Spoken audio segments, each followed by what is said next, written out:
বেগমগঞ্জের ১০ নং নরোত্তমপুরের ৯ নং ওয়ার্ড বিএনপির উদ্যোগে উপজেলা বিএনপির সদস্য ও ইউনিয়ন বিএনপির সাবেক সিনিয়র সহসভাপতি মামুনুর রশিদ মামুনের নেতৃত্বে তারেক রহমানের ৩১ দফা বাস্তবায়নের লক্ষ্যে লিফলেট বিতরণ ও বেগমগঞ্জ ৩ আসনের বিএনপির মনোনীত সংসদ সদস্য পদপ্রার্থী বিএনপির নির্বাহী কমিটির ভাইস চেয়ারম্যান বরকতুল্লাহ বুলুস ধানের শীষের পক্ষে নির্বাচনী প্রচারণা অনুষ্ঠিত হয়েছে মঙ্গলবার সকালে। এ সময় উপস্থিত ছিলেন ওয়ার্ড বিএনপির সাবেক সাধারণ সম্পাদক PS চৌধুরী, সাবেক সিনিয়র সহসভাপতি আলাউদ্দিন, সাবেক সহসভাপতি মাজারুল ইসলাম হারুন, যুবনেতা মোহাম্মদ সোহাগ, মোহাম্মদ রুবেল, স্বেচ্ছাসেবক দল নেতা মোহাম্মদ জাহাঙ্গীর সহ ওয়ার্ড বিএনপি ও অঙ্গ সংগঠনের নেতৃবৃন্দ।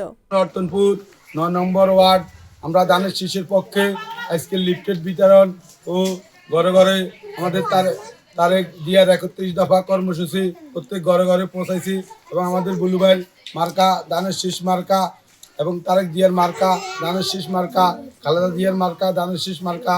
আমাদের আজকের এই ৯ নম্বর ওয়ার্ডের প্রত্যেকটি ঘরে ঘরে আমাদের লিফলেট বিতরণ করেছি এবং আমরা বরকতুল্লাহ বুলু ভাইয়ের পক্ষে ১২ ফেব্রুয়ারি সারাদিন ধানের শীষে ভোট দিন এবং ভোট দেওয়ার জন্য সকলকে উৎসাহিত করেছি এবং আমরা আবারও প্রতিটি ঘরে ঘরে গণসংযোগ করব।